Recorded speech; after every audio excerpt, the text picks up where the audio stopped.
किस प्रकार से दूर करना है, एक ही मांग हो रही है, कानून का रूप दे दो, एमएसपी को दे दो। आपको क्या इसमें परेशानी है? जो टेक्निकल, जो कोई भी इसमें जो प्रॉब्लम है, आपके एक्सपर्ट्स हैं, कानून बनाने वाले हैं, उनको बुलाओ, उनको कहो कि किसानों की इस प्रॉब्लम को हल करो। अगर नीयत में आपके है वास्तव में एमएसपी रहेगी तो केवल ये कहने मात्र से मत छोड़ो, आप उसका एक लीगल उसको वो दे दीजिएगा स्टेटस, उसको एक कानून का रूप दे दीजिएगा, ताकि आंदोलन वाले लोग भी अपने घर लौटें। और इस सर्दी के इस मौसम में बूढ़े बूढ़े लोग, बच्चे, औरतें बैठे हैं और क्या रूप उनका बन रहा आप सोच सकते हैं। इसलिए आर्य समाज की तरफ से बहुत ही हृदय की गहराई से हम ये चाहते हैं कि ये आंदोलन, उनके जायज संदेह है किसान का, उनका जायज शक है इन कानूनों के ऊपर, वो शक अगर सरकार दूर करने में सफल नहीं हो रही तो चुपचाप उन किसानों की मांगों को मानकर फौरी तौर पर तीनों कानूनों को सस्पेंड कर दो और नया सेशन बुलाओ पार्लियामेंट का, और किसानों के प्रतिनिधियों को भी बुलाओ और बिठा करके फिर आप उस कानून को नया रूप दीजिए, नई संरचना दीजिए। तब तक किसानों को कहिएगा कि अब ये कानून जब तक नया नहीं बनेगा, आप लोगों की सहमति से नहीं बनेगा, हम तब तक इसको लागू नहीं करेंगे। आप अपने घरों को जाओ और अपने डेलीगेट हमारे साथ जोड़ दो। मैं समझता हूं इतना बड़ा टकराव ये सारा का सारा खत्म हो सकता है। किंतु बंधुओं, मैं एक बात बहुत स्पष्ट रूप से जो भय मुझे लगता है, ये आंदोलन ऐसा ना हो कि ये भटक जाए। जब आंदोलन होते हैं तो उसमें बहुत सारे कई किस्म के लोग उसमें चले जाते हैं और उन लोगों के नारे भी अलग होते हैं, उन लोगों की मांगे भी अलग होती हैं। आंदोलन करने वाले लोग उनको रोक नहीं पाते, वो सपोर्ट के मारे भीड़ जुटा लेते, उसमें शरारती लोग भी चले जाते हैं। कल अगर ये आंदोलन भटक गया, हिंसक रूप ले लिया, गांव गांव में और हर जगह, हर शहर में, हर जिला हेडक्वार्टर पर अगर लोगों ने घेराव करना शुरू कर दिया और हिंसक रूप लेने के बाद पब्लिक प्रॉपर्टी को नुकसान पहुंचाना शुरू कर दिया, तो इसकी किसकी जिम्मेदारी होगी? मैं ये मानता हूं ये विपक्ष के लोगों की जिम्मेदारी नहीं होती। विपक्ष के लोग तो सत्ता में आने के लिए अपना सारा प्रयास करते हैं, वो तो वर्तमान गवर्नमेंट को कंडेम करेंगे, अच्छा हो बुरा हो उनको क्या लेना देना। किंतु सरकार का ये दायित्व है, उसकी जिम्मेदारी है कि वो ना किसी को मौका दे, समय रहते तुरंत प्रभाव से किसानों की बातों को सुनकर यदि वो सहमत नहीं हो पाते हैं तो आप पीछे हटें और उनकी मांगों को स्वीकार करके उनको बड़ी इज्जत के साथ घर जाने के लिए उनका मार्ग प्रशस्त करें और नए कानून जो किसान चाहते हैं वैसे कानून आप बनाएं। ये बात आर्य समाज की तरफ से मैं बहुत ही स्पष्ट रूप से कहना चाहता हूं। ये एक प्रकार से हमारे इस प्रस्ताव भी है, हम इस प्रस्ताव को प्रधानमंत्री जी को भी भेजेंगे, प्रेस में ये छपी जाएगा। आप लोगों से मैं निवेदन करूं, तीसरा प्रस्ताव हमारे आज जितना मीडिया का सिस्टम है उस मीडिया के सिस्टम में एक बहुत गलत बात आ रही है, जो अश्लीलता, आज ये जो टेलीफोन जो है लंबे लंबे जो एंड्रॉइड टेलीफोन होते हैं इनके ऊपर खासतौर पर, और हमारे जो चैनल है उनमें भी बहुत चैनल ऐसे गंदे हैं जिनमें बहुत ही बेहुदगी के साथ बड़े वल्गर भूहड़ किस्म की, भद्दे किस्म की चीजें वहां पर दिखाई जाती। खासतौर पर जो पोर्नोग्राफी है, चाइल्ड पोर्नोग्राफी, बच्चों के साथ यौन शोषण की जो घटनाएं हैं वो इतनी खुली और इतनी नग्नता से प्रस्तुत की जाती हैं कि न चाहने से भी जो छोटे छोटी उम्र के बच्चे हमारे पढ़ने वाले हैं उनको देख करके उनकी तरफ आकृष्ट हो जाते हैं, उनके विचार दूषित हो जाते हैं और वो चरित्रहीनता की भट्टी की तरफ खींचे चले जाते हैं।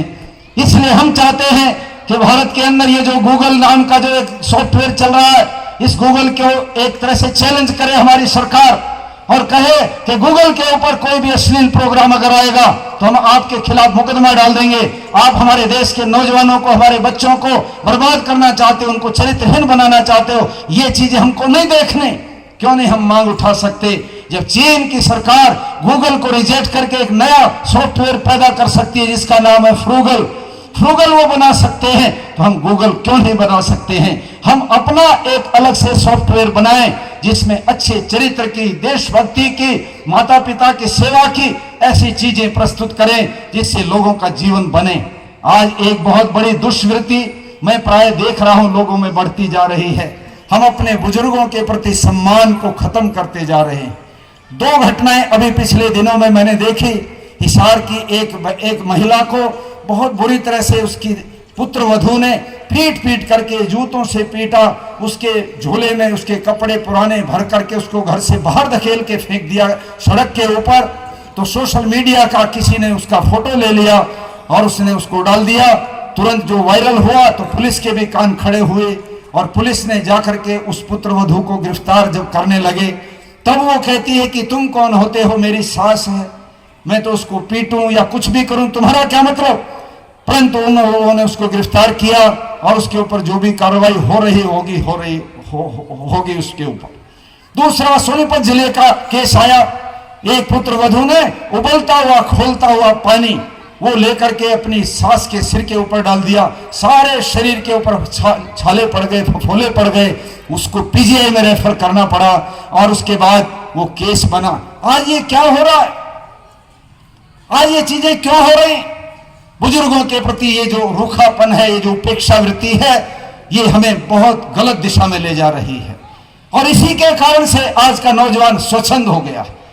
आदरणीय ब्रह्मचारी अग्निदेव जी बहुत ही अच्छा काम इस इलाके में नौजवानों के अंदर खास तौर पर ब्रह्मचर्य और चरित्र की जो शिक्षा एक बहुत ही सकारात्मक तरीके से जो दे रहे हैं, आज उसकी बहुत जरूरत है। नौजवान जब ये बोलते हैं तो उस समय जिन लोगों में ये कमजोरी होती है वो बेचारे इस बात के डर के मारे हम बर्बाद ना हो जाएं, इनसे आकर के पूछते हैं हमें भी इस बीमारी से निकालो।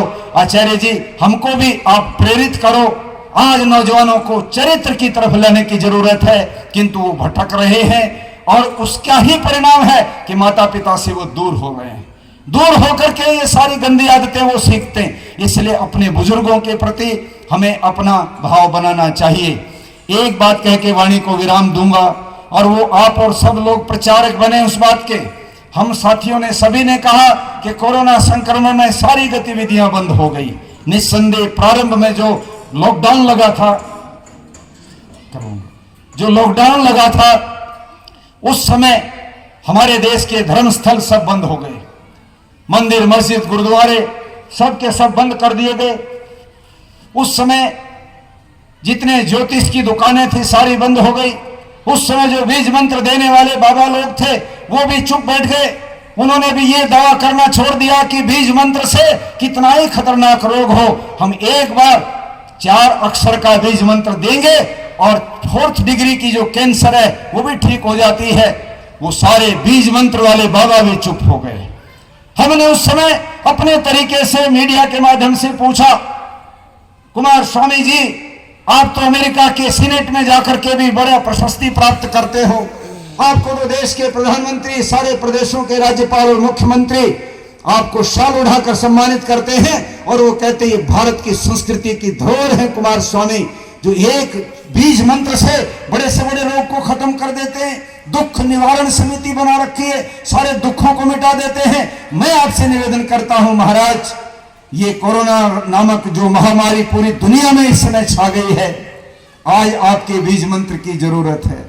आप आओ और बीज मंत्र दो। अमेरिका का राष्ट्रपति आपको स्पेशल जहाज लेकर के बुला लेगा न्यूयॉर्क में, वाशिंगटन डीसी में, और आपसे बीज मंत्र दिलवाएगा ताकि रोग समाप्त हो जाए। किंतु किसी की आवाज नहीं निकली। क्या हो गया? कई मंदिर में जाकर के अपनी प्रार्थनाएं करने से वहां पर बैठे देवी देवताओं ने हमारे कोई सुनी नहीं। कई मस्जिद में जाकर के अजान देने से या कुरान की आयतें पढ़ने से वहां पर मुसलमान जो गए उनकी कोई बात पूरी नहीं हुई। गुरुद्वारों में गुरबानी का पाठ करने मात्र से कोई भी कोरोना या कोई संकट जो आया है उस पर कोई प्रभाव नहीं पड़ा।